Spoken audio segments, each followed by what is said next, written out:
Después de 15 horas y 3 minutos de alocución del diputado Naranjo, está justamente con nosotros el candidato presidencial Sebastián Sichel. Bienvenido. Se aprobó por 78 votos a favor, 67 en contra y 3 abstenciones. ¿Cómo está, candidato? Bienvenido. Primero sus impresiones con respecto a esta maratónica jornada de 2 días. Claro, empezó ayer a las 10 de la mañana. 21 horas. 21 horas, casi claro. 22. O sea, claro, abarcó lunes y martes, lunes pero y martes. Exactamente. Tal cual. ¿Cómo está? Bienvenido. Gracias por estar con nosotros, Sebastián. Muchas gracias. Primero, un cariño al programa gigante. Perdona que te pido al Pato y mucha gente que conocía ya. Cariño gigante a todos ustedes, porque Gracias. sé que están en los últimos días, pero le tengo un cariño enorme al Mañana programa, nos vamos. Sabes, así que mi cariño es gigante. Gracias. Sí, cariño al Patito particularmente. Aquí está Patito, asómate, Pato, ven, asómate que te está saludando. feliz acá que lo saluda. Ahí está, va a aparecer en pantalla, espérese, ahí está. Muy famoso, Patito. Uy, justo se pegó la imagen, Patito, saliste tú en pantalla, se pegó. Ahí volvió. Ahí está, Patito, ¿dónde está el Pato? Ahí estoy. Ahí está, Sebastián, candidato El Pato Sebastián está por ahí Sichel. ya. Sí, lo escuchamos. Cuéntenos ustedes su opinión Ya, con respecto a esta acusación constitucional que ahora pasa al Senado. Me encantaría que gastáramos esta misma hora en el trabajo legislativo para poder apoyar la reforma de pensiones y sacarla rápida, la ley de control de armas, la ley de seguridad privada, la ley de fármacos. Es increíble cuando hay objetivos políticos cómo se apuran y son capaces de hablar 13 y 15 horas, pero cuando tenemos necesidades sociales urgentes nadie se apura así. Y lo digo porque me da un poco de tristeza que finalmente este debate sea así acelerado, estemos dispuestos a no dormir algunos, a pasar de largo, y cuando tenemos que debatir los temas de fondo que ayudan a los chilenos nos olvidemos siempre. Entonces, primero, contradictorio que nos apuremos para esto y no para las otras cosas. Lo segundo, a mí en general creo que destituir a un presidente debería ser la última alternativa en la democracia, porque el que paga el costo de que no haya gobierno y no que haya presidente es el señor del almacén que le sube los precios por la inflación, es la inestabilidad política del país, es la inseguridad, y tengo la sensación que apuraditos aprobar esto antes de una elección tiene puros objetivos políticos y no debatir el tema de fondo respecto a la transparencia de lo que hizo el presidente, respecto a la necesidad de perseguir las responsabilidades potenciales que tenga, sino como lo vimos, era más bien un triste espectáculo para esperar que llegáramos parlamentarios a votar y ver si la oposición le da una de gobierno. No es de lo que yo pienso. Acusar a un presidente debería ser la última opción, la Fiscalía debería actuar, debería haber comisión investigadora, pero no cometer este absurdo de finalmente provocar más inestabilidad en un país que lo que quiere es certezas y seguridades y no más inestabilidad. La gente está hasta acá de la crisis social, de vivir el COVID y ahora del riesgo de estar en una estabilidad política que solo va a afectar a los más pobres o a la clase media que tienen que trabajar todos los días y que están mirando este espectáculo y dicen, oiga, ¿y qué significa esto? Que en 12... Tenemos un problema ahí técnico. A ver si podemos hacer un llamado nuevamente al candidato Sebastián Sichel, porque desde un comienzo estamos con una situación un poco complicada. ¿Qué les parece, dirección, si volvemos con Rodrigo Pérez, que está a las afueras del Congreso, para seguir comentando lo que pasó la jornada de ayer? ¿Ahí volvió? Estamos ¿Volvió? tratando de conectar a... Sí. Lo que estábamos preguntándole al candidato de... Ahí está, ¿o no? ¿Lo escuchamos? Sí, parece que volvió con... Ahí estoy, aquí estoy. Ahí está. Volvió. Se nos va, candidato. Ahí volvió. Estoy Oiga, ya. usted decía que claro, que aumenta la inestabilidad con cosas como las que están ocurriendo, pero lo cierto es que hay una investigación paralela por parte del Ministerio Público a lo que ha ocurrido con Sebastián Piñera propiamente tal. Y por otro lado, haciendo el contrapunto a lo que usted dice, hay mucha gente, de hecho, de la oposición que dice, bueno, pero tampoco esto, entre comillas, puede pasar colado en términos políticos y de alguna manera es importante darle un gesto a la ciudadanía que la ética debe cumplirse, sea el presidente de la República o sea quien sea. Por eso también se lleva esta acusación. ¿Qué le responde a ese punto, sobre todo en un contexto donde la clase política está tan desprestigiada? Claro, lo mismo que dices tú. Yo respaldé que la Fiscalía investigara al presidente. Creo que además hay un paso previo que puede hacer cualquier Congreso, que es una comisión investigadora para recabar los antecedentes. Si lo raro es que acá se hizo al revés, igual que poner la carreta delante de los bueyes. Pues. Primero la acusación constitucional, darse el gustito político justo antes de la elección, hacer este show y generar estabilidad. Si lo que tiene que pasar en cualquier juicio, con cualquier investigación, es que primero deberían funcionar las instituciones que están creadas para el efecto, porque destituir a un presidente es la última opción. No lo digo por Piñera, lo diría por Bachelet, por Lagos o cualquier presidente antes. Había un consenso en nuestra democracia de que no pasara lo que pasaba en otras democracias que se derrumban y que muchas veces tuvieron estos problemas, la ecuatoriana, la paraguaya, la venezolana, que es que no finalmente nuestra primera herramienta política sea tratar de destituir a un presidente, sino que dejemos que las investigaciones ocurran. Yo quiero, y lo dije ahí con la Tonka y con Amaro hace un tiempo, que se investiguen todas las responsabilidades, que caiga quien caiga en este caso, que haya la transparencia, pero para eso hay una fiscalía, hay comisión investigadora. Esto es como si antes de resolver un problema tomáramos la decisión más compleja de todas, que es tratar de destituir un gobierno. Eso en una democracia es súper riesgoso, y yo no estuviera estado de acuerdo fuera Lagos, Bachelet, Piñera o el que venga, o sea, yo, porque lo que pasa al final es que parece que la política es más importante que el funcionamiento de los tribunales. Una cosa no quita y de la verdad otra, lo digo, candidato. la inestabilidad es muy grande. Mañana se van a desplomar la economía, las bolsas, o sea, va generando efectos que los pagan otros, no los que están sentados en el Congreso, sino que lo paga el ciudadano común, que mira esto y dice, oiga, ¿por qué sube la inflación? Bueno, porque tenemos un sistema político que está inestable, porque no somos responsables en cómo investigamos las cosas ni en el orden que lo hacemos. ¿Cómo busca entonces la responsabilidad política? Entendemos lo que va a hacer los tribunales, pero ¿qué pasa en la arista política? ¿Cómo se llega entonces finalmente a esclarecer esos puntos? Considerando además que la acusación constitucional es una herramienta que tiene el Congreso justamente para ver las consecuencias políticas, si no desmentimos lo otro. Pero una cosa no quita la otra. Claro. Claro, pero lo lógico, la Tonka siempre se ríe, amigo, que yo soy profe de esto, de constitucional, lo lógico es que después de que estén determinadas las responsabilidades se persigan las consecuencias, los efectos políticos, y yo no me opongo a que se pueda destituir un presidente después de esto. Lo que pasa es que aquí es al revés.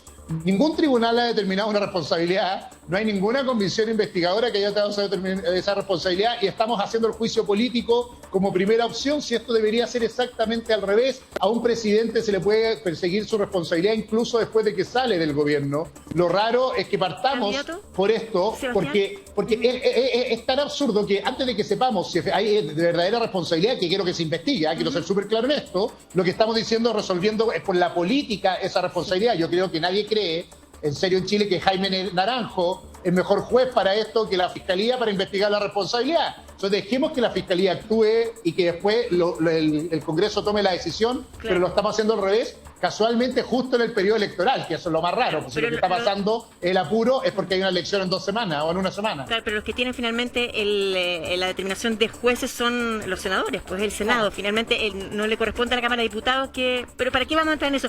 Se ha dicho usted que usted es el candidato de la moneda. ¿Usted cree que esta aprobación de la acusación constitucional contra el presidente lo daña más a usted que a otro candidato? Mira, nunca lo calculo, y yo soy el candidato de los chilenos que votaron por mí en la primaria, y ojalá de todos los partidos y la gente que participó en esa primaria, ya lo hablamos, hay algunos que no les da lo mismo y van buscando la encuesta, pero la gran mayoría ha estado en esto. No sé si me afecta o me perjudica, nunca tomo decisiones respecto a esto, me parece absurdo nomás que tengamos esta conversación a 1 semana de una elección presidencial. Por eso digo la gravedad, insisto en el punto de la gravedad. A 1 semana de una elección, si esto fuera serio, si esto no fuera simplemente un show, no estaríamos conversándolo a 2 semanas, a quién le impacta y no le impacta. Y ahí, Tonka, se reduce la explicación que yo decía. Es tan evidente que esto persigue objetivos políticos y no de persecución de responsabilidades serias, es que se está haciendo en el marco de una campaña presidencial, en la mitad de la elección. Si no, se podría haber hecho la semana después. Y al revés, se trata de apurar y se hacen estos discursos eternos para que tenga efectos a favor o en contra de alguien. Yo al revés, lo único que quiero es un país estable, que tengamos orden, que nos vaya bien, que tengamos esperanza sobre el futuro, y creo que esto me desesperanza más en lo personal, porque veo que estamos degradando la política. Hoy día escuchaba a Ernesto Tone, alguien que fue asesor de Ricardo Lagos, que decía lo mismo. Lo único que estamos haciendo es que somos menos creíbles cada día, porque el objetivo que está detrás no es perseguir la responsabilidad de alguien, sino simplemente hacer campaña electoral a través de la plata y el tiempo de todos los chilenos. Antes de entrar a lo del cuarto retiro, cortito, porque estábamos conversando con el diputado Fuenzalía y el diputado Fuentes, usted lo escuchó. El diputado Fuenzalía, pucha que le costó decir Sichel. Sí. Y esa es una dinámica que se repite, finalmente como enfocado en la segunda vuelta, y quien pase a la segunda vuelta es la persona que van a representar con todo.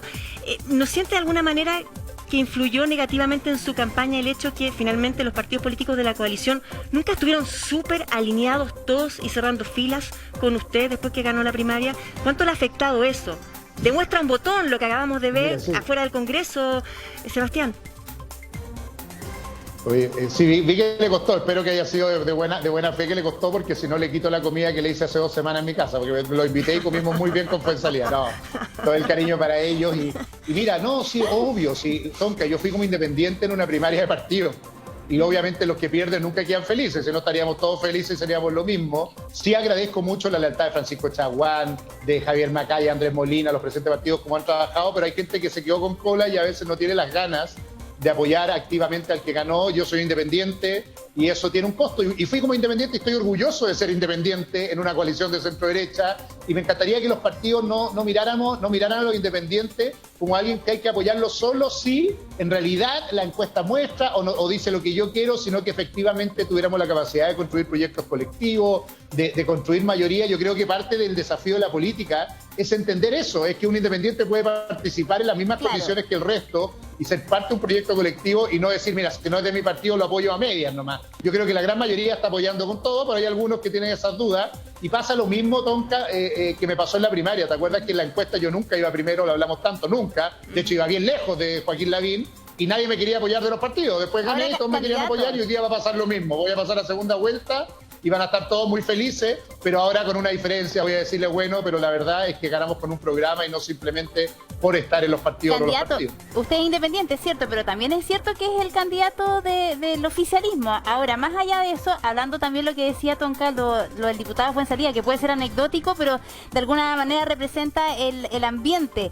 Él decía, nos vamos a alinear con quien pase a la segunda vuelta, y ahí está la opción, y él mismo lo dijo, entre usted y José Antonio Kast. A usted se le ha preguntado en el pasado si usted va a apoyar la candidatura de José Antonio Kast si él pasa a segunda vuelta.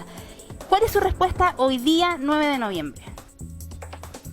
Es que, mira, yo no estoy aquí simplemente para que gane un sector político. Por eso la gracia de ser independiente dentro de la centro-derecha. Yo estoy acá porque tengo un programa para que ¿No lo va a apoyar entonces si él pasa a segunda vuelta porque es distinto a su programa? Déjame contestarte, es que obvio, lo que tenemos que conversar en segunda vuelta es si podemos alinear cosas en el programa que para mí son vitales. Voy a decir cosas importantes para mí. El Ministerio de la Mujer, pero la protección de la mujer para mí es esencial en Chile. Y José Antonio Kast tiene un retroceso que dice que elimina el Ministerio de la Mujer y para mí no es normal decir, bueno, me da lo mismo para que no gane la izquierda, que quiero que no gane, que esté o no esté el Ministerio de la Mujer. O la necesidad de combatir el cambio climático, o como lo he dicho, un país que sea responsable. Chile va a requerir más carga tributaria para poder pagar más policía, más carabineros, perseguir la seguridad, controlar la violencia, y José Antonio Kast propone que se paguen menos impuestos en el futuro. Entonces, tenemos diferencias que son valiosas en política porque tienen que conversarse respecto a un programa. Yo no creo que la política sea una mala farándula que se trate solo de ganar. Es obvio que yo no quiero que gane la extrema izquierda en Chile, pero no es obvio que tengamos lo mismo con José Antonio Kast. Por eso nos fuimos a una primaria juntos y por eso estamos en lugares distintos. Él representa a la derecha, yo represento una coalición, como tú lo dijiste, de centro-derecha, siendo un independiente. Pero él cree retroceder en ciertos derechos. Cuando usted estuvo conversando con nosotros junto a Amaro, le insistimos en la pregunta y finalmente su respuesta fue no. Hay diferencias que hacen que sea irreconciliable en algún punto el apoyo a Kast. ¿Ha cambiado eso a pocos días de la elección? Lo que pasa es que si no se resuelve, voy a ser súper claro, Tonka, si no se resuelven esas diferencias, es obvio que es imposible conversar. Para mí es esencial lo del Ministerio de la Mujer. O es esencial que tengamos más recaudación para tener más carabineros en Chile. O es esencial que podamos garantizar gobernabilidad. Él dice echar 30.000 funcionarios públicos la primera semana y yo digo, ese país no va a ser fácil de gobernar. Pero hay cosas que para mí sí son esenciales y sí son importantes. Yo no estoy acá, insisto, para ser presidente. Nadie me preparó para ser presidente. No nací para ser candidato presidencial, al revés. Tengo el orgullo de haber llegado acá por haber sido un buen ministro de Desarrollo Social, un buen presidente del Banco de Estado, por ganar una primaria, y hay cosas que para mí sí son trascendentales. Sí comparto lo que mucha gente, y tengo algunas cosas en común con José Antonio Kast, obvia, mucha gente está pensando en votar por él porque está hasta acá del desorden, de la inseguridad, de la inestabilidad, pero para mí eso que es vital, yo tengo el coraje para enfrentar la violencia en Chile, no es suficiente, se necesita no retroceder en derechos vitales como nivelar la cancha para las mujeres, como proteger el medio ambiente, como cuidar muy fuertemente la tolerancia y la no discriminación, y si no resolvemos esos puntos es imposible conversar. Con los que no voy a conversar obviamente es con Gabriel Boric, que creo que efectivamente ha sido indulgente con la violencia o quiere nacionalizar los fondos de pensiones, cosas que para mí no son pensables. Pero yo creo que con José Antonio, yo bien confiado que voy a pasar a la segunda vuelta y espero representar todo el arco, como me pasó en la primaria. Me decían lo mismo, si me la voy a ganar, representar todo el arco, y hay cosas de él que deben estar incorporadas en nuestro programa, como la preocupación 1, 2 y 3 contra el terrorismo y la violencia en Chile. Pero no es suficiente eso. Al final del día, Si controlamos la violencia, las mujeres van a seguir teniendo una cancha desigual, los pobres van a seguir necesitando el Estado para tener ayuda, vamos a necesitar un Estado que tenga más recursos para seguir ayudando a las familias chilenas, y lo que no puede pasar es que digamos que el único problema de Chile es el orden.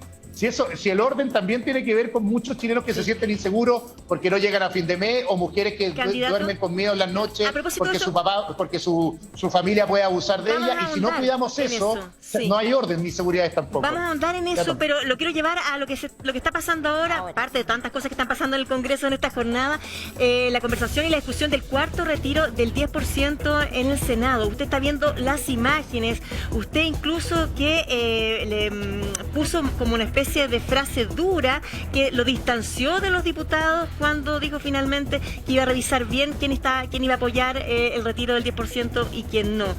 En este panorama, ¿su opinión del cuarto retiro le pesa esa frase aún en la mochila que ha cargado a lo largo de esta carrera presidencial, Sebastián Sichel?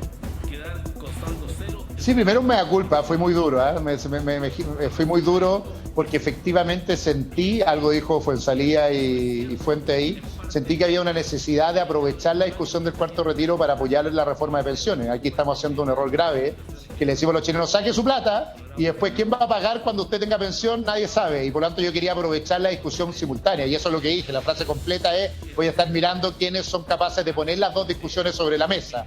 Yo no creo que sea trágico hacer retiros en el sistema de pensiones, de hecho mi programa habla de hacer retiros para, por ejemplo, dar el pie para la primera vivienda o garantizar enfermedades catastróficas. Por lo tanto, siempre creo que las cuentas previsionales tienen que estar en cuentas individuales. No creo lo que cree Boric y Proboste, que esto tiene que pasar a ser del Estado. Creo que estos fondos tienen que ser heredables y que uno puede disponer de estos fondos en situaciones críticas o necesidad, como dar el pie a la primera vivienda. Lo que me preocupa de este debate, y me encantaría que esto pase en el Senado, es que si se aprueba el cuarto retiro sea en simultáneo, al tiro, con la reforma a pensiones y con la posibilidad, que le dice el retiro del 100%, para ser súper claro, de garantizar para siempre que estos fondos van a quedar en cuentas personales y que uno va a decir que lo administra ¿Candidato? Y que no solo sea la AFP. Pero ojalá el Congreso lo haga así, aprueben el cuarto retiro en paralelo, que se permite que cada uno decida quién le administra esos fondos y se permite o se establece que estos fondos no van a quedar para el Estado. Si se hace así no hay problema, el problema es que creo que han cometido un error los parlamentarios,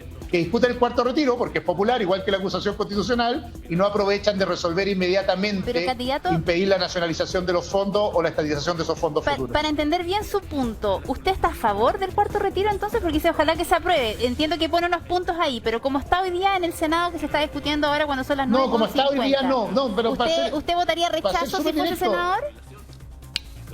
Yo lo que le diría a los senadores de todos los sectores es que aprovechen inmediatamente de aprobar el 100% del retiro para que cada uno disponga de esos fondos. Si es así, no tengo problemas con el cuarto retiro, pero si se va a aprobar solo el cuarto retiro, les digo al tiro, el riesgo de que se termine estatizando, nacionalizando esos fondos en el futuro, no. Y lo dije antes, no lo dije ahora, le dije de acuerdo con el cuarto retiro en la medida que inmediatamente se apruebe el 100% para que haya libertad de elegir quién lo administra. Si es así, no estoy de acuerdo. Desde los candidatos de la oposición... Así solo como está hoy día no estoy de acuerdo. Desde los candidatos de la oposición han dicho que es una estrategia del oficialismo decir que ellos están por estatizar los fondos, que van a mantener que los fondos sean individuales. ¿Qué responde a eso? Porque de alguna manera los cuartos retiros o más bien el tema de las pensiones se ha instalado en la campaña presidencial y ahí hay varios que intentan hacer descuelgues y a muchos también ustedes le cuestionan que hizo un retiro y por otro lado decía que no apoyaran a los diputados del oficialismo que lo aprobaran. Entonces hay ahí finalmente señales confusas para la ciudadanía. Súper claro, hice el primer retiro cuando yo ya no era ministro y lo guardé en ahorros previsionales y lo haría de nuevo si se aprueba el cuarto retiro porque entiendo que en el futuro esos fondos pueden ser estatizados. Y ahí me hago cargo de la pregunta. Tú me dices, mira, ellos dicen que no, pero hay un dicho que dice, algo puede ser verde, verse verde, tener color verde y que alguien tenga que es rojo, pero sigue siendo verde. Lo que propone el programa de Gabriel Boric y también el de Yarna Proboste es que todos tus ahorros previsionales del futuro, los tuyos, de tu trabajo, van a pasar a una cuenta fiscal. Y esos fondos no van a ser heredables. Por lo tanto, si tú murieras, ni Dios quiera, en los próximos 5 años, esos fondos quedan en el Estado. Que la cuenta fiscal te va a dar como un voucher de propiedad de esos fondos, pero que lo administra el Estado. Por lo tanto, si el Estado necesita o tiene necesidades, puede recurrir a esos fondos porque ya no están en tu cuenta individual. Entonces, eso aquí y en la quebrada del Ají se llama nacionalizar los fondos futuros. Todo tu flujo futuro de ahorro previsional. ¿Por qué no me gusta? Primero por lo que te dije, pasó en Argentina, el 2011 el Estado hizo tomón para adentro y tenía una crisis de financiamiento y financió su deuda con los ahorros previsionales. Segundo, porque no son heredables y creo que es vital, espero no morirme joven, pero si muero, que lo que me gané con el fruto de mi trabajo, que son mis cotizaciones, pueda quedar en mi familia. Y tercero, por algo bien importante, va a ser que nadie quiera ser contratado con cotizaciones y va a aumentar la informalidad, porque si no sé si esos fondos van a ser míos en el futuro, siempre voy a pedir que no me coticen o que me coticen por menos, porque no voy a sentir que mi propiedad es mía. Eso es importante.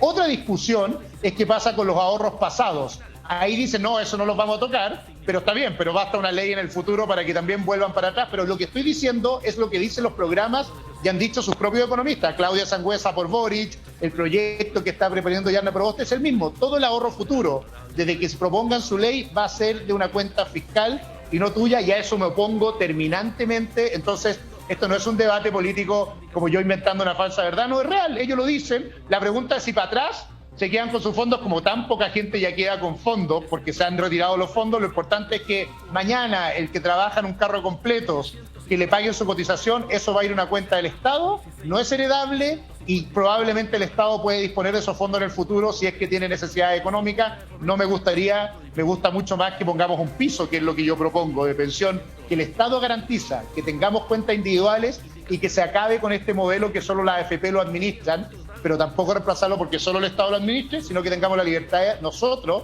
de escoger, por ejemplo, que lo administre un fondo que invierta en emprendedores o en bonos verdes, ¿Candidato? O un fondo que no tenga fines de lucro, etcétera.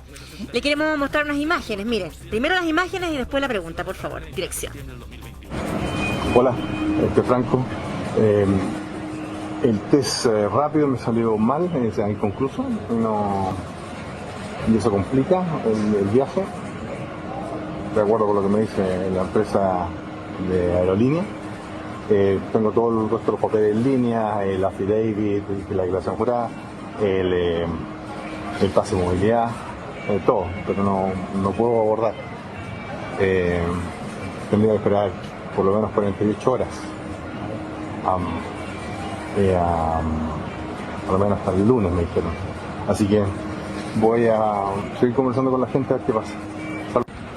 Su opinión, ¿qué le parece el candidato Parisi? Aún no en el país, ¿le da crédito a las palabras del candidato Parisi, sí o no? ¿Y por qué, si no está en el país, incluso lo superan las encuestas, candidato Sichel? Su respuesta en breves minutos más. Estamos conversando, ahí ustedes lo ven, con el candidato Sebastián Sichel.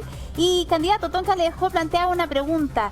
¿Qué le parece todo lo que ha ocurrido con Franco Parisi en las últimas semanas? Y particularmente con lo que supimos el domingo, finalmente no llegó, dijo que tiene un examen inconcluso. ¿Usted derechamente le cree o no le cree al candidato?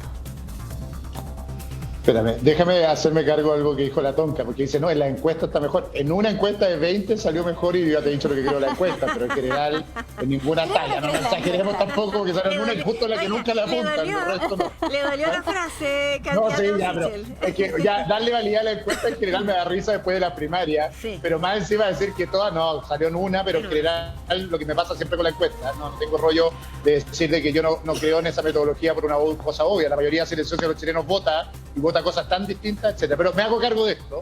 Primero, somos un país demasiado generoso, porque el debate no es si el PCR fue inconcluso o no fue inconcluso. ¿Por qué tenemos una elección presidencial en que alguien no está en Chile en la elección presidencial y quedan menos de 2 semanas y recién estamos pensando si viene o no?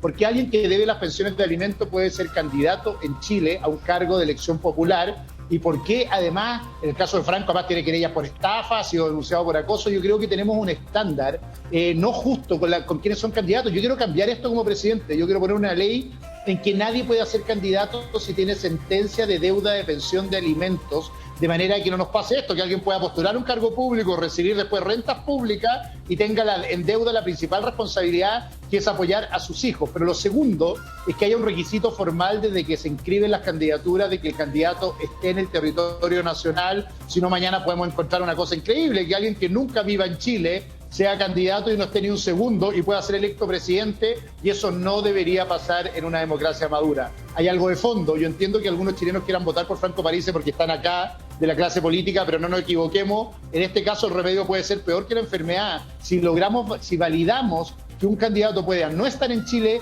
durante, a esta altura, casi el 90% de la campaña, que tenga estos problemas judiciales y que nos dé lo mismo, está mal. Entonces, ya que llegue mañana pasado, que el test o no el test, es una discusión a esta altura irrelevante. Lo relevante es por qué nos pasan esto en nuestra democracia. Hay una razón fundamental. La gran parte de los chilenos están chatos del sistema político y de la responsabilidad que tenemos nosotros mismos, los que somos parte del sistema, y están dispuestos a votar por candidatos como él, pero no es la solución que finalmente terminemos validando estas prácticas que le hacen tan mal a la política en el sistema futuro. Mañana no puede ser que alguien que esté en Honolulu se inscriba como candidato, tenga lleno de juicios pendientes en Chile, no venga nunca a Chile y terminemos en una papeleta electoral votando por él. Yo, si soy presidente, voy a poner esos dos impedimentos. Nunca ni un funcionario público ni un cargo de elección popular se puede presentar si alguien debe la pensión de alimentos, y nunca en una elección un candidato presidencial no puede estar los 3 meses de campaña al menos el 80% del tiempo en Chile. Tendrá que viajar a giras, pero no al revés. No como que sea la excepción que va a venir a 10 días de la elección a saludar y ver si estamos acá. Es al revés. Necesitamos gente que tenga las patas en la calle, que tenga terreno, que conozca lo que le pasa a Chile y que tenga la capacidad en la cara en los debates o en todo lo que estamos debatiendo cotidianamente los candidatos presidenciales. Y si seguimos hablando de candidatos, ¿qué le parece a usted la figura del candidato José Antonio Kast? Para muchos es tildado como extrema derecha o una derecha populista. ¿Qué señal ve usted que esté finalmente tan arriba en la mayoría? Bueno, en todas las encuestas está ahora como número 1. Eso sí, ahí sí tiene razón. ¿Qué señal ve usted en eso? Yo creo que son dos cosas. Primero, reconocer que él le ha dado en el clavo algo importante. A mí me cae bastante bien él en lo personal, en la necesidad de mantener el orden y la seguridad. Una sociedad sin orden no sale hacia adelante, y creo que nos hemos acostumbrado a lo de la Plaza Italia, al terrorismo en la Araucanía, o a lo que pasa muchas veces en población en Chile, en que los narcos dan vuelta, y él le dio el clavo en eso. Y ahí tenemos algo en común. Entiendo que muchos chilenos estén pensando en él, pero creo que tengo diferencias, como lo conté, en cosas que sí son importantes programáticas para mí y que me gustaría debatirlas. Yo creo que no tenemos que retroceder en libertades importantes para los chilenos. Creo que él ha ido radicalizando un discurso más intolerante con personas que son distintas y no hace mal, y quizás lo más grave, y por eso yo ya hago un llamado a votar por proyectos con vocación de mayoría, que en marzo hay que gobernar. Hay que construir puentes y no zanjas, hay que ponerse de acuerdo con los otros para hacer la reforma de pensiones, hay que entender que tenemos un país diverso y que tiene que ser tolerante con su diversidad, hay que no gatillar más polarización en Chile. Imagínate si lo que decíamos, si de repente se nos ocurre echar a 30.000 funcionarios públicos, en vez de derivar esos funcionarios públicos, que es lo que propongo yo, a que atiendan hasta las 6 de la tarde. En Bajo de Mena no hay servicios públicos y está abandonado. Lo que necesitamos son funcionarios públicos en terreno, perseguir el cuoteo, pero no disminuir un Estado que ya es malo, que da mala educación pública, que da mala salud pública, sino que potenciar la ayuda que chilenos necesitan. Al final del día, el diagnóstico no puede ser solo que necesitamos orden, necesitamos mejoramientos, cambios para hacer una sociedad mejor y más justa. Y ahí tengo una diferencia, no me basta el orden es básico, y créeme que tengo la valentía para enfrentar todo lo que está pasando en Chile, pero después de eso le va a pasar lo mismo que le pasó a mi familia. La gente necesita llegar a fin de mes y un Estado que lo ayude, lo apoye, lo acompañe, lo entienda. Va a haber gente con distintas orientaciones sexuales que no quiere ser tratado de que es parte de una dictadura gay. Va a haber mujeres que van a necesitar donde denunciar la violencia intrafamiliar y van a necesitar un ministerio de la mujer que se preocupe de eso. Creo que es bien importante aquí, Tonka, eso. Tenemos que avanzar en orden y nuevos derechos, pero no podemos retroceder en libertades. Yo quiero juntar ambas puntas, por eso no creo en los extremos y en la polarización en Chile. No sé si es extrema derecha, extrema izquierda, populismo, no me gusta calificar o ponerle adjetivo, solo quiero decir que la idea de que simplemente por el miedo a la izquierda vamos a poder gobernar no es suficiente. Yo creo que hay una izquierda bien irresponsable en Chile, pero que necesitamos algo más, que interpretar a los chilenos que viven todos los días y no saben cómo llegar a fin de mes y tener gobiernos que los entiendan. La crisis de este gobierno es no entender Chile, es no saber que el chileno medio necesita ayuda, es no entender que le duele un país injusto. Pero usted fue parte de este gobierno, pues, Sebastián. Usted fue parte de este gobierno. Obvio, y cuando usted fue parte de este gobierno, pero ¿se daba cuenta de esa foto que nos está contando ahora o no? Me daba tanta cuenta que no sé si te acuerdas que en el mismo matinal dije que el problema de los 30 pesos era un problema de inequidad en Chile antes de la crisis, y que por lo tanto, si no entendíamos que había millones de chilenos que 30 pesos significaba algo trágico para su vida, no íbamos a entender nunca íbamos a tener una centro derecha que entendiera al chileno para ayudarlo al final del mes. Y nuestro problema de ser una élite cerrada que solo ha vivido en el privilegio de estar en una posición social es que no entendemos lo que viven los chilenos cotidianamente. Y creo que ese es un problema que también tiene José Antonio, que pertenece a un círculo que le cuesta entender que el chileno al final del día también necesita del Estado, necesita apoyo al final del mes, necesita ayudas sociales. Yo fui ministro de Desarrollo Social a toda honra, tú sabes que me sacaron más bien por confabulaciones políticas, algo de lo que me ha pasado estos días con los apoyos también, pero feliz habría seguido trabajando en ayudar a los chilenos todos los días con comprensión y humanidad respecto a lo que les pasa cotidianamente. Si aquí lo que nos pasa es al revés, necesitamos garantizar el control de la violencia, pero si no entendemos el país que queremos cambiar, malamente vamos a hacer buenos gobiernos. ¿Candidato? Y ese país no solo quiere que salga el narco del barrio, también quiere tener pega, quiere tener trabajo, quiere que su pyme le vaya bien, quiere que al final del día ir al asistente social y que lo atiendan, claro, quiere que el registro civil esté abierto. Si no hacemos eso, va a haber el mismo malestar. El malestar no fue un invento de la izquierda. El malestar es una realidad de un país injusto en que muchos chilenos se sienten abusados, y yo espero ser un gobierno que entienda las dos cosas y no solo una de ellas. Pero el ascenso de José Antonio Kast, claro, coincide con todo lo que dice usted, con una sensación de inseguridad, él tenía un discurso bien duro al respecto, pero también coincide, y acá le quiero hacer la pregunta abierta, con acusaciones contra usted, por ejemplo, de la candidata Yasna Proboste de ser lobista. También conocimos hace algunas semanas un reportaje de televisión que lo acusaba de alguna manera de recibir financiamiento de las pesqueras para su campaña en el año 2009. ¿Hay algún mea culpa respecto a su persona con respecto al ascenso de José Antonio Kast y qué tiene que responder al respecto?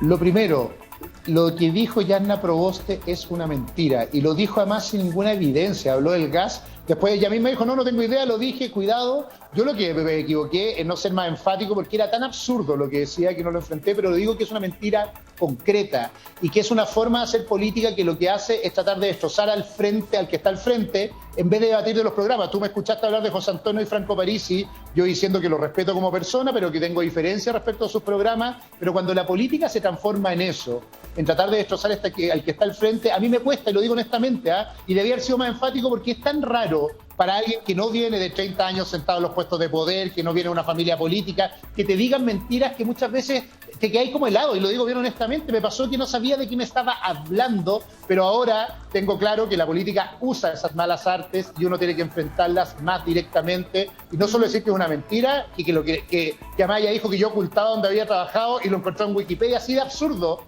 era esa forma de ver la política, y me arrepiento tanto, y lo digo honestamente, de no haber sido más frontal, porque no podía creer que estaba diciendo eso, y me empecé a pensar, oye, capaz que alguna vez haya sido profe, o haya sido académico, o haya hecho un informe en Derecho para alguna empresa, y me di cuenta que en realidad era mentira, porque nunca había trabajado para nadie cerca del gas, pero de alguna forma ella quiso instalar eso, y logra esto, lo hizo con amigos míos antes, logra instalar que tú me estés preguntando 2 meses después una mentira, y que tengamos tu debate, pero no es mi forma, jamás yo voy a hacer eso. Por eso le pregunto, la idea es que y la segunda, todos puedan responder por lo mismo. Ahora, respecto a lo de televisión, por ejemplo, no, ¿qué tiene que decir? Y lo de Chilevisión, siendo súper directo, yo fui candidato por un partido que era la Democracia Cristiana, que me cansé de la forma de financiamiento en la política, me enteré por ese reportaje de lo que pasaba. Quiero defender a alguien que ha pasado bien de colado en esta conversación, que era Cristóbal Acevedo, quien prestó los servicios, lo que hace nadie lo llamó para preguntárselo, que se le imputaron, era un Excel que llegó a un lado, y quiero ser bien directo, Cristóbal fue director de Junaep, y hay una red de corrupción de la Junaep con gente que ha sido querellada por el Consejo de Defensa del Estado de la Democracia Cristiana, que armó esta operación, y así después quedó demostrado, aparecieron las denuncias contra la gente de Junaep que tiene juicio contra él. Yo le creo porque él me mostró los servicios prestados. Lamentablemente vimos una información que nadie preguntó, sesgada, que la entregó un partido, o la entregó gente de un partido del cual no soy parte, de una campaña de hace 12 años atrás, y de la cual no tenía información, y como lo dije ese minuto, me parece que todo tiene un límite en la vida. Casualmente siempre vienen de la misma fuente. Yo por eso soy independiente, y le digo a los dos, porque me cansó esa forma de los partidos de hacer política, de destrozar al que está al frente a través de estrategias, como lo dijo mi amigo Santa Cruz con ustedes mismos. Oye, feliz de que contaran todos cómo financiaron la campaña de la Democracia Cristiana del 2009, y que no hicieran eso, que era mostrar una punta y además atacar a una persona que también se salió de la ADC y descubrió una red de corrupción en la Junaep brutal que ha salido a la luz después. Candidato Sichel, ¿y usted qué piensa de la prensa? ¿Usted cree que la prensa ha sido ecuánime, indagando al resto de los candidatos como lo ha hecho con usted, por ejemplo? No, a mí me dolió una cosa, Tonka. Ustedes alguna vez mostraron a mi mamá, ¿te acuerdas?, en la tele, y le han dado duro a mi familia inescrupulosamente. Le han dado tribuna al agresor de mi mamá, le han dado tribuna a gente que ni conozco, que son familiares del agresor, no conozco literalmente estos días, y me ha impactado como con tal de destrozar a una familia, están disponibles, o sea, de obtener ventaja política están disponibles, no en la prensa, son ciertos periodistas, pero me ha parecido una cosa humana cuando le decía, a veces me enojé mucho, es obvio, pues si te duele, si tú querías a tu mamá y la proteges y la cuidas, y alguien me dijo que usted contó su vida, no, yo no la conté, mi vida se sabe tanto como quiénes son los papás de Bachelet, como quiénes son los papás de Piñera, como que el papá de Bachelet murió. Lo raro es que cuando uno tenga un origen distinto, cuando le haya costado en la vida salir adelante, en vez de decir, oiga, bueno, qué buena su historia, anden tratando de destrozar a tu familia como forma de dañarlo. Y eso me ha dolido en lo humano, me ha costado mucho. Tú sabes lo que quiero a mi mamá, me ha tocado protegerla. En algún minuto pensé en salirme de la campaña, lo digo bien honestamente, porque los daños colaterales... ¿En qué minuto hizo esa reflexión? Cuando le pegaron a mi mamá.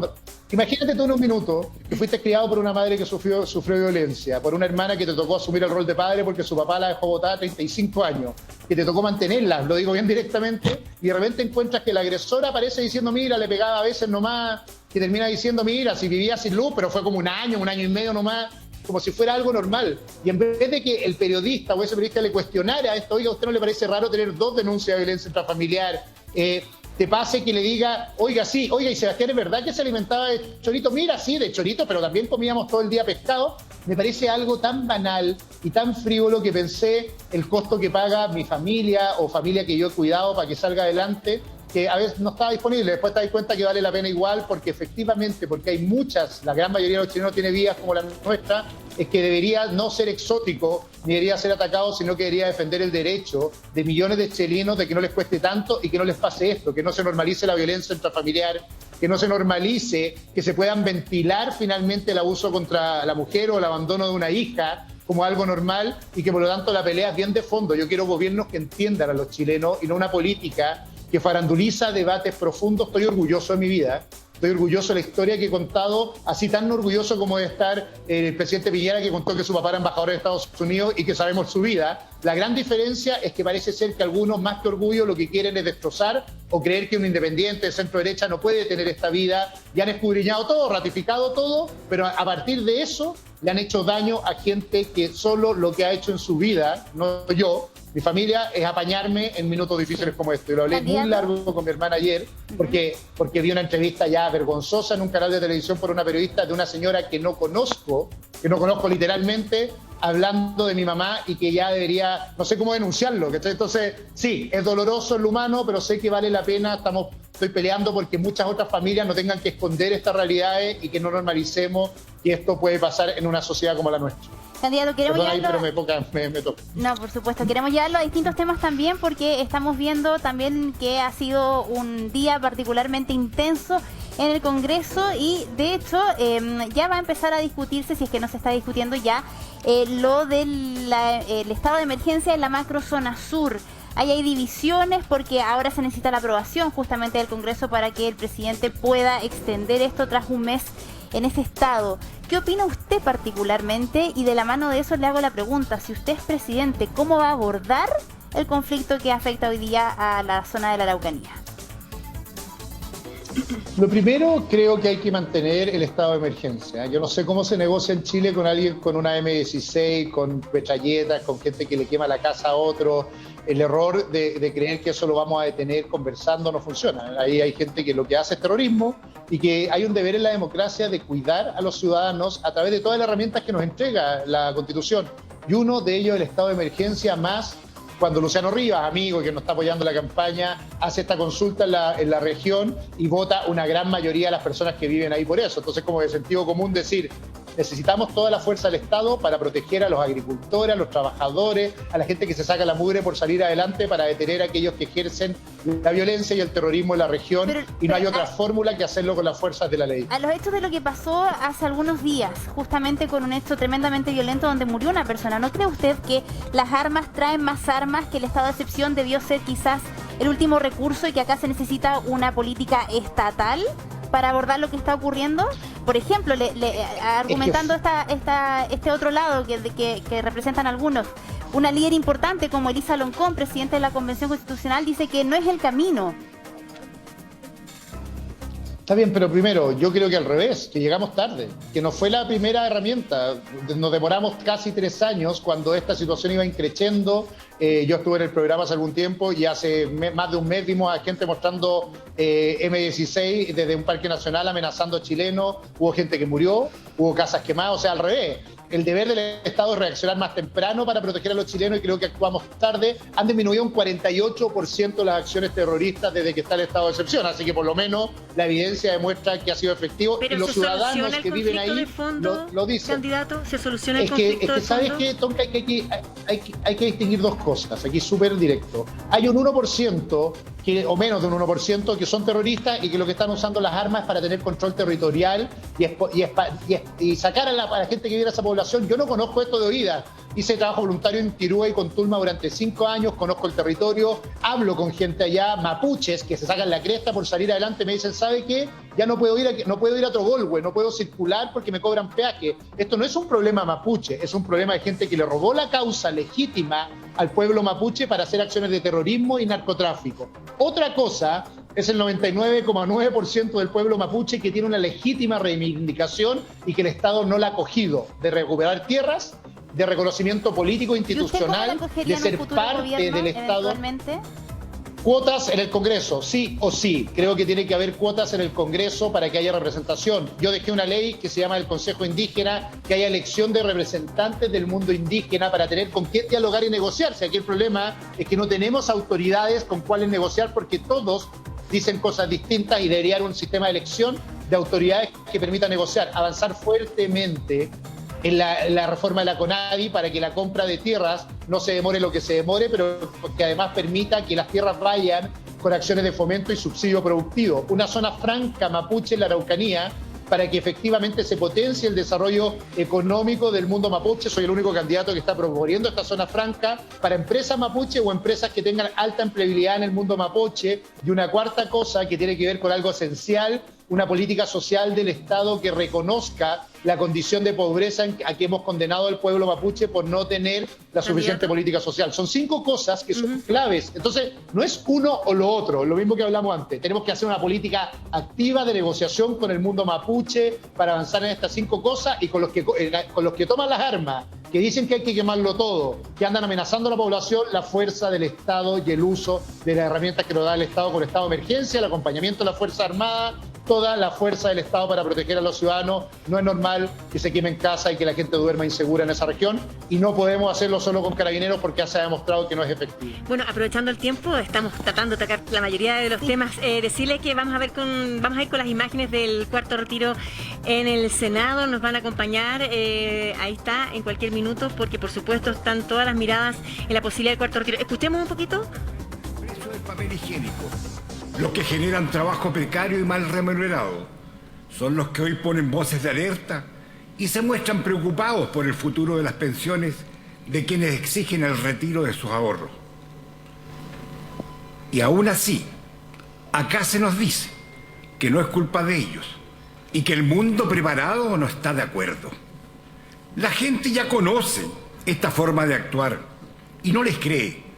Porque mientras pregonaban en público el rechazo a los retiros, en privado igual sacaron parte de sus ahorros previsionales. Y porque mientras por un lado... Bueno, ahí está la discusión, por supuesto vamos a ampliar el tema, vamos a hablar de la inflación que acumula un 6% en el año, ya vamos a ir con Cristian Pino, pero estaba leyendo, candidato Sichel, finalmente los alimentos están más caros que en los últimos 45 años, según el índice de precios de alimentos de la Organización de las Naciones Unidas para la Alimentación y la Agricultura. Están más caros que en los últimos 45 años en todo el mundo y también Chile, y lo ve el ciudadano de a pie que se queja día a día por lo que gasta en comprar azúcar, pan, aceite. Candidato. Mira, sí, me pasan 2 cosas. Primero, desmentir al senador ahí socialista que está hablando. No son los grandes empresarios los que dicen que el retiro es malo, ¿eh? Lo dice Claudia Sangüesa, jefa del programa económico de Boric. Lo que pasa es que Boric no le hace caso. Lo hace Mario Barcel, que era militante del Partido Socialista, el mismo partido que el presidente del Banco Central. Algo que ha quedado bien claro es que efectivamente la inflación es efecto de los retiros. Yo entiendo a la gente que quiere sacar el retiro, que lo entiendo perfectamente porque es obvio que tiene una necesidad urgente, pero la verdad, si no le dicen cómo se van a reponer esos fondos o no se controla la necesidad de inyectarle más plata a esos fondos de pensiones, va a seguir subiendo los precios. Yo compro las cosas cotidianamente en mi casa, sé que los tomates están llegando a 2 lucas, sé que la harina partí comprándola a 700 y está llegando a 8.90 estos días, y me pasa una cosa obvia, que los que pagan el costo son justo los que ya no tienen ahorros previsionales. Cuidado, que hay 4 millones de chilenos que no tienen ahorros previsionales, que no pueden retirar, y la inflación los va a ahogar y hundir. Y por lo tanto, ¿qué diría lo mismo que dije antes? Si queremos darle certezas a nuestra economía y alguien quiere aprobar el retiro, que pida inmediatamente que podamos guardar el resto de los fondos en cuentas individuales, de manera de no seguir generando esta presión por los precios, de que lo que tengo miedo es que venga la segunda vuelta, porque esto es política, y van a pedir un 5º retiro y un 6º retiro, ya lo dijo Pamela Giles, y por lo tanto lo que están haciendo es generando incertidumbre para aquellos que no tienen plata que sacar y aumentando los precios, y por lo tanto demos un cierre final a esta mala decisión de ir haciendo retiros mes a mes que va generando inestabilidad económica, y retiremos finalmente, o permitamos que estos fondos queden protegidos. Y hay una segunda cosa que es importante, El costo de la inflación lo pagan los más pobres, no lo paga ese senador que gana millones, que está tranquilito ahí sentado dando un discurso y que su sueldo no se va a ver impactado por los precios que están subiendo. Lo paga la señora que no tiene fondos, lo que estábamos hablando, y va al almacén a comprar mañana. Me encantaría una política que debata esto de manera seria, integral, con la reforma de pensiones sobre la mesa. No lo quieren hacer porque siempre es más popular hacer esto a 2 o 3 días de su propia elección. Ese señor va a la elección y por lo tanto tratar de ganarse unos votitos más que tener una discusión seria en Chile. Yo entiendo lo de los retiros. Una cosa que dicen ahí abiertamente, que además hacen una trampa moral muy chistosa, que es lo mismo que decía alguien cuando dijo la gente no se puede comprar plasmas con la plata que retire. Bueno, si van a retirar, la gente es libre para hacer la plata que quiere, lo que quiera con su plata, y no se pongan ellos a decir quién tiene derecho o no a retirar. Porque si no, lo que va a pasar es que finalmente es un sermón que beneficia solo a ellos porque están en elecciones, pero no piensa en el chileno de verdad, que necesita la plata del 4º retiro, pero también necesita pensionarse en 3 años más, y no hemos dicho cómo se va a pensionar. Si nadie ha hecho una reforma para decirle usted no va a tener una pensión en el futuro, y eso es una brutalidad de no hacerlo al mismo tiempo. Candidato, antes de despedirlo, porque se nos acaba el tiempo, quedan menos de 2 semanas, ¿cómo se viene la campaña en estos próximos días? ¿Hay debate además? Bueno, volví hoy día después de la cuarentena, volví a la cuarentena. Mucha calle, mucho semáforo, mucha entrevista, pero sobre todo mucho cariño. Espero darle esperanza al país en lo que viene, terminar con esta polarización absurda de estos debates, que todo es blanco-negro, sí o no al 4º retiro, en vez de decir sí a las mejores pensiones y vemos cómo podemos retirar, o terminar esta discusión si es orden o es cambio. Creo que podemos tener cambios sin violencia.